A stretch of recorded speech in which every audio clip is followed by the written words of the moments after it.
हर एक विश्वासी के जीवन का उद्देश्य ये होना चाहिए कि वो प्रभु यीशु मसीह की समानता में आए, उसके समान बिहेव करें, उसका आचरण हो, उसकी मानसिकता हो। ये हर एक विश्वासी जो प्रभु में कहलाता है उसका उद्देश्य होना चाहिए। अगर आप विश्वासी हैं, अगर मेरी ऐसी आशा है कि आप हैं, तो आपका उद्देश्य, मेरा उद्देश्य प्रभु यीशु मसीह की समानता में होना है। और इसी बात को ध्यान में रखते हुए यदि आप इस डायग्राम को देखें तो डायग्राम में एक सर्कल है, गोला सर्कल, और उसके बीच में लिखा हुआ है आत्मिक उन्नति। और उसी आत्मिक उन्नति को देखते हुए हम ऐसी उन्नति करें जिससे कि हम प्रभु यीशु मसीह की समानता में बढ़ें। जैसा कि येलो चित्र में दिखाया गया है, यीशु की समानता। और लास्ट में दाहिनी तरफ आप देख रहे हैं यीशु मसीह का एक डायग्राम जो इस बात को दर्शाता है कि आपका और मेरा उद्देश्य प्रभु यीशु मसीह के समान बनना है। हम प्रभु यीशु मसीह तो नहीं बन सकते हैं क्योंकि वो परफेक्ट है, सिद्ध है, लेकिन हाँ, हम उसकी ओर ताकते हुए उसके आचरण को, उसके बिहेवियर को, उसके व्यवहार को, उसकी मानसिकता को अपने जीवन में ला सकते हैं जब तक हम इस दुनिया में हैं। चलिए हम इसी को थोड़ा सा और इसको विवरण में देखें, थोड़ा और ध्यान से देखें। यदि हम यीशु मसीह की ओर देखते हैं तो वहाँ पर जो पद मैं आपके लिए आज लाया हूँ कि किस प्रकार से हमें प्रभु यीशु मसीह की मानसिकता रखना है, वो मैं आपके लिए पढ़ना मांगता हूँ। ये पाया जाता है फिलिपियों उसका 2 अध्याय और उसका 5 से 11 पद। फिलिपियों उसका 2 अध्याय उसका 5 से 11 सुनिए। दाहिनी तरफ जो प्रभु यीशु मसीह का एक चित्रण है वो किस प्रकार का होना चाहिए। जैसा मसीह यीशु का स्वभाव था वैसा ही तुम्हारा भी स्वभाव हो, जिसने परमेश्वर के स्वरूप में होकर भी परमेश्वर के तुल्य होने को अपने वश में रखने की वस्तु न समझा, वरन अपने आप को ऐसा शून्य कर दिया और दास का स्वरूप धारण किया और मनुष्य की समानता में हो गया, और मनुष्य के रूप में प्रकट होकर अपने आप को दीन किया और यहाँ तक आज्ञाकारी रहा कि मृत्यु, हाँ, क्रूस की मृत्यु भी सह ली। इस कारण परमेश्वर ने उसको अति महान भी किया और उसको वह नाम दिया जो सब नामों में श्रेष्ठ है, कि जो स्वर्ग में और पृथ्वी पर और जो पृथ्वी के नीचे है वे सब यीशु के नाम पर घुटना टेकें और परमेश्वर पिता की महिमा के लिए हर एक जीव अंगीकार कर ले कि यीशु ही मसीह है, यीशु मसीह ही प्रभु है। यहाँ तक हम देखते हैं। तो आपके और मेरे जीवन का उद्देश्य, जैसा कि एक डायग्राम के द्वारा दिखाया गया है, कि हम प्रभु यीशु मसीह की समानता में बने। और यीशु की समानता में बनने के लिए और भी कई बातें यहाँ पर लिखा हुआ है, मैं आपके लिए पढ़ना मांगता हूँ। रोमियो उसका 8 अध्याय, रोमियो उसका 8 अध्याय 29 पद मैं आपके लिए पढ़ना मांगता हूँ। चलिए यहाँ पर लिखा, रोमियो उसका 8 अध्याय और उसका 29 पद। यहाँ पर इस प्रकार से लिखा हुआ है, क्योंकि जिन्हें उसने पहले से जान लिया है उन्हें पहले से ठहराया भी है कि उसके पुत्र के स्वरूप में हो, ताकि वह बहुत भाइयों में पहलौठा ठहरे। यीशु मसीह की समानता में आने के लिए हमें ये बहुत ज़रूरी है कि हम प्रभु यीशु मसीह के जो आचरण है, मानसिकता है, मनसा है, मन है, व्यवहार है, उसको हम अपने जीवन में अनुग्रहित करें। 1 कुरिन्थियों उसका 11 अध्याय पहला पद, 1 कुरिन्थियों उसका 11 अध्याय और उसका पहला पद यहाँ इस प्रकार से लिखा हुआ है, तुम मेरी सी चाल चलो जैसा मैं मसीह के समान चाल चलता हूँ। यहाँ पर परमेश्वर का वचन बड़े साफ रीति से कहता है कि हमें प्रभु यीशु मसीह के समान चलने के लिए मसीह के समान चलें, पौलुस की चाल चलें। पौलुस यहाँ पर कोरिन्थियों को लिख रहा है और उसने कहा तुम मेरी जैसी चाल चलो जैसा मैं मसीह के समान चाल चलता हूँ। कहने का मतलब वो मसीह की समानता में आगे बढ़ता चला जाता है।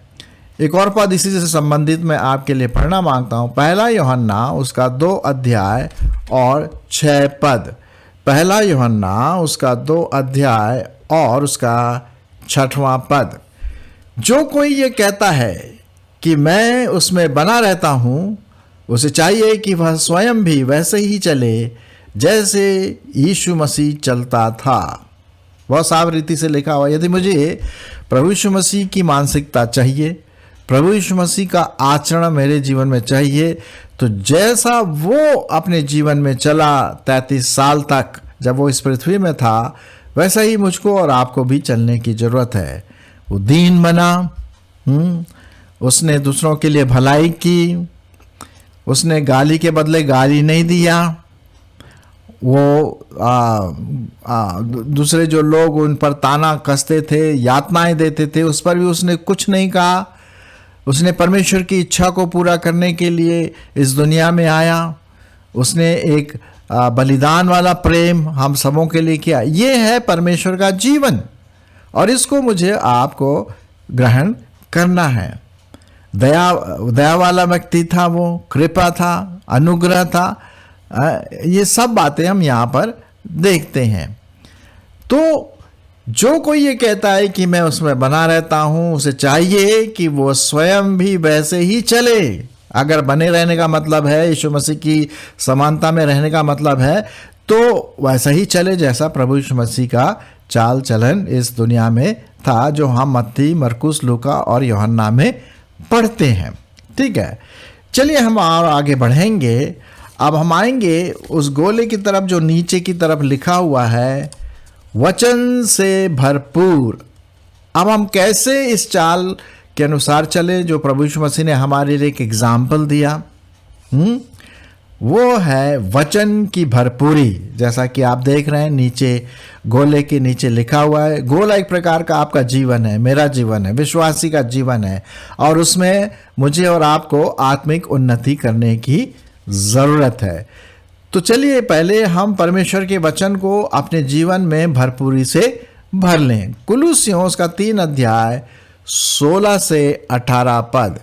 कुलुस्सियों की पत्री उसका 3 अध्याय और उसका 16 से 18 पद। क्या लिखा हुआ है? मसीह के वचन को अपने हृदय में अधिकाई से बसने दो और सिद्ध ज्ञान सहित एक दूसरे को सिखाओ, चिताओ और अपने अपने मन में कृतज्ञता के साथ परमेश्वर के लिए भजन और स्तुति गान और आत्मिक गीत गाओ। वचन से या काम से जो कुछ भी करो, सब प्रभु यीशु के नाम से करो और उसके द्वारा परमेश्वर पिता का धन्यवाद करो। तो यहाँ पर हम देखते हैं जो परमेश्वर का वचन बहुत साफ रीति से लिखा हुआ है कि किस प्रकार से हम परमेश्वर के वचन को अपने जीवन में ढाल सकते हैं। उसको पढ़ना है, उस पर मनन करना है, तभी हम परमेश्वर के वचन को अपने जीवन में लेकर के उसकी समानता में बने, क्योंकि वचन ही है जो प्रभु के बारे में बताता है। तो अगर हमें नहीं पता है कि कैसे हम चलें, तो भाई वचन तो पढ़ना पड़ेगा। वो हमारा इंस्ट्रक्शन बुक है ना, प्रभु यीशु मसीह के बारे में, आत्मिक उन्नति के बारे में। तो ये अत्यंत आवश्यक है। मैं बहुत अच्छा एक भाग पढ़ने वाला हूँ और वो पाया जाता है भजन संहिता उसका 1 अध्याय 1 से 3 पद। भजन संहिता उसका 1 अध्याय 1 से 3 पद। यहाँ पर यही बात बताता है लिखने वाला कि मुझे और आपको, हमें विश्वासियों को वचन में बिल्कुल भीग जाना है, वचन में जड़ पकड़ना है, ताकि हम प्रभु यीशु मसीह की समानता में बनते चले जाएं। चलिए मैं आपके लिए पढ़ देता हूँ। क्या ही धन्य है वह पुरुष जो दुष्टों की युक्ति पर नहीं चलता और न पापियों के मार में खड़ा होता और न ठट्ठा करने वालों की मंडली में बैठता है, परंतु वह तो यहोवा की व्यवस्था से प्रसन्न रहता और उसकी व्यवस्था पर रात दिन ध्यान करता रहता है। वह उस वृक्ष के समान है जो बहती नालियों के किनारे लगाया गया है और अपनी ऋतु में फलता है और जिसके पत्ते कभी मुरझाते नहीं। इसलिए जो कुछ वह पुरुष करे वो क्या होगा? सफल होगा। तो यहाँ पर हम देखते हैं प्रियो कि किस प्रकार से हम परमेश्वर के वचन को अपने जीवन का, दैनिक जीवन का हिस्सा बनाएं। आपके पास बाइबल होगा, ज़रूर होना चाहिए। अगर नहीं है तो आप खरीद लीजिए, और फ्री में तो खैर आपको डाउनलोड मिल जाएगा। गूगल से आप डाउनलोड कर सकते हैं, हिंदी में हो, इंग्लिश में हो, या जो भी भाषा में हो, फ्री में बाइबल अवेलेबल है। लेकिन मेरे ख्याल में आपके पास बाइबल होगा अगर आप विश्वासी हैं तो लेकिन हमें बाइबल को सिर्फ रखना नहीं है, उस पर मनन करना, उसको पढ़ना है, उसको खाना है, उसको चबाना है, उसको अपने जीवन का एक हिस्सा बनाना है। तो उससे क्या होगा? उससे हम परमेश्वर की सामर्थ, परमेश्वर का अनुग्रह पा करके यीशु के समान बनते चले जाएंगे। क्योंकि वचन क्या है? प्रभु यीशु मसीह के बारे में बताता है। ये वही वचन है जो मेरे जीवन की गवाही देते हैं, ऐसा प्रभु यीशु मसीह ने कहा सुसमाचारों में कई बार। तो वो वचन ही है जो प्रभु यीशु मसीह के बारे में बताता है, उसके मनसा की ओर हमें ले चलता है। तो वचन को हमें न सिर्फ पढ़ना है, उस पर मनन भी करना, उस पर विचारना है, मंथन करना है, सोचना है मैंने क्या पढ़ा और इसका क्या मतलब है मेरे जीवन में, कैसे मैं इस वचन को, इस बाइबल के पदों को अपने जीवन में ढाल सकूं। तो जो गोले का जो हिस्सा है वो है वचन की भरपूरी। जितना हो सके हम परमेश्वर के वचन को उतना हम अपने जीवन में ढालने की कोशिश करें। फिर उसके बाद आप देख रहे हैं कि गोले के ऊपर भी लिखा हुआ है पवित्र आत्मा की भरपूरी। नीचे लिखा है वचन की भरपूरी और ऊपर लिखा है पवित्र आत्मा की भरपूरी। ये भी बहुत ज़रूरी है। मैं आपको बता दूं कि जो वचन लिखा गया है परमेश्वर की आत्मा के द्वारा लिखा गया है, परमेश्वर के फूंक के द्वारा लिखा गया है, परमेश्वर के श्वास के द्वारा लिखा गया है, जैसा दूसरा तिमोथी 3:16, 15-16 में हम पढ़ते हैं। ठीक है, तो पवित्र आत्मा भी हमारे जीवन को बदलता है, सहायता करता है। इसके लिए मैं कुछ पदों को आपके सामने रखने की कोशिश करूंगा। पहला पद पाया जाता है इफिसियों 5:18। इफिसियों उसका 5 अध्याय और 18 पद। यहाँ पर इस प्रकार से लिखा हुआ है, दो प्रकार के कंपैरिजन है, तुलनात्मक रूप से दिया गया है, दाखरस और पवित्र आत्मा। ज़्यादातर लोग क्या होते हैं, दाखरस से, शराब से और अल्कोहल से भर जाते हैं और उससे पियक्कड़ हो जाते हैं और उससे उल्टे सीधे काम करते हैं। उनको पता ही नहीं उनके दिमाग में क्या हो रहा है, और ये गाली बकना, लड़ाई झगड़ा करना और अलग प्रकार की हरकतें करना, ये तो दाखरस या ये जो शराब है और अल्कोहल है वो करता है। तो इसलिए परमेश्वर का वचन बहुत साफ रीति से कहता है कि हमें इनसे परे रहना है, इनसे दूर रहना है। मैं आपके लिए पढ़ता हूँ इफिसियों 5:18, और दाखरस से मतवाले ना बनो, क्योंकि इससे क्या होता है, लुचपन होता है, उल्टे सीधे काम होते हैं। आपने देखा होगा जो व्यक्ति शराब से भरा रहता है, भरपूर रहता है, उसका जीवन उल्टा सीधा खराब उबड़ खाबड़ रहता है ना, लुचपन होता है। लेकिन लिखा है पवित्र आत्मा से परिपूर्ण होते जाओ, पवित्र आत्मा से भरते जाओ। ये बहुत ज़रूरी है। जब हम अगर प्रभु यीशु मसीह की समानता में जाना चाहते हैं, हमारी आत्मिक उन्नति जब उससे होती है प्रभु यीशु मसीह की समानता में बनने के द्वारा, तो हमें पवित्र आत्मा के द्वारा नियंत्रित होना है। वहाँ पर जो भरपूर जो शब्द आया है, परिपूर्ण जो शब्द आया है, उसका मतलब है कंट्रोल, नियंत्रित। कहने का मतलब मेरा विचार, मेरा बिहेवियर, मेरी मानसिकता पवित्र आत्मा के कंट्रोल में, पवित्र आत्मा के नियंत्रण में रहो, ताकि वही बातें मैं सोच सकूं जो भली हैं, परमेश्वर को भाती हैं, जो पवित्र आत्मा को शोकित नहीं करती, लेकिन पवित्र आत्मा की महिमा करता है ना। और लिखा हुआ 19 पद में, और आपस में भजन और स्तुति गान और आत्मिक गीत गाया करो और अपने अपने मन में प्रभु के सामने गाते और स्तुति करते रहो, और सदा सब बातों के लिए हमारे परमेश्वर प्रभु यीशु मसीह के नाम से परमेश्वर पिता का धन्यवाद करते रहो, और मसीह के भय से एक दूसरे के अधीन रहो। ये मैंने पढ़ा आपके लिए इफिसियों की पत्री 5:15 से 21 पद तक। तो यदि हम पवित्र आत्मा से नियंत्रित होंगे तो स्वाभाविक है कि हम प्रभु यीशु मसीह की समानता में बनते चले जाते हैं। और इसका रिजल्ट क्या होता है जब हम पवित्र आत्मा से नियंत्रित होते हैं? हम पढ़ते हैं गलतियों 5:22 से 23 पद। गलतियों 5:22 से 23 पद।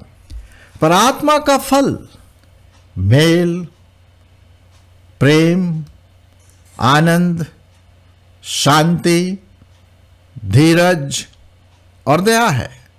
भलाई, विश्वास, नम्रता और संयम है।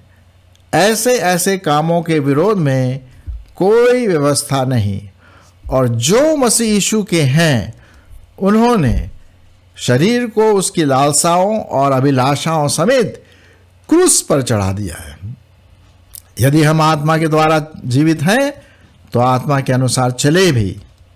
हम घमंडी होकर ना एक दूसरे को छेड़ें और ना एक दूसरे से डाह करें। तो ये हम देखते हैं पवित्र आत्मा का कार्य बहुत साफ रीति से यहाँ पर लिखा हुआ है। ठीक है, पवित्र आत्मा से कंट्रोल होना। पहले हमने देखा वचन के द्वारा भरपूर होना। वचन हमारे जीवन में एक बहुत इम्पोर्टेंट जगह बनाना। दूसरा, पवित्र आत्मा से नियंत्रित होना है। मेरे विचार, मेरे व्यवहार, मेरा सब कुछ, मेरा व्यक्तित्व पवित्र आत्मा से भरा रहे।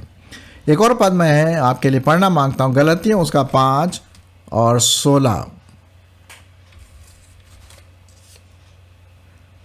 5 और 16 यहाँ पर इस प्रकार से लिखा हुआ है, पर मैं कहता हूँ आत्मा के अनुसार चलो तो तुम शरीर की लालसा किसी भी रीति से पूरी ना कर पाओगे। तो मेरे प्रियो, आज हमने देखा, सारांश में बता रहा हूं कि आपके और मेरे जीवन का उद्देश्य आत्मिक उन्नति है। और वो आत्मिक उन्नति तभी हो सकती है जब हम यीशु मसीह की समानता में बढ़ें। जैसा कि दाएं तरफ की पिक्चर में हमने प्रभु यीशु मसीह का एक चित्रण किया है आउटलाइन के द्वारा।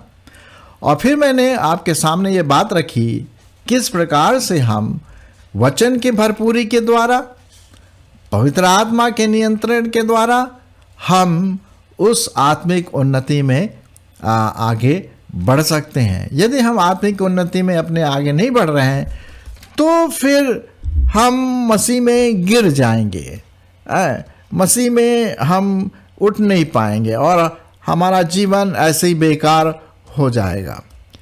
दूसरा पत्रस उसका 3:18 बहुत इंपॉर्टेंट पद है, मैं आपके लिए पढ़ना मांगता हूं। पर हमारे प्रभु और उद्धारकर्ता यीशु मसीह के अनुग्रह और पहचान में बढ़ते जाओ। किसके पहचान में?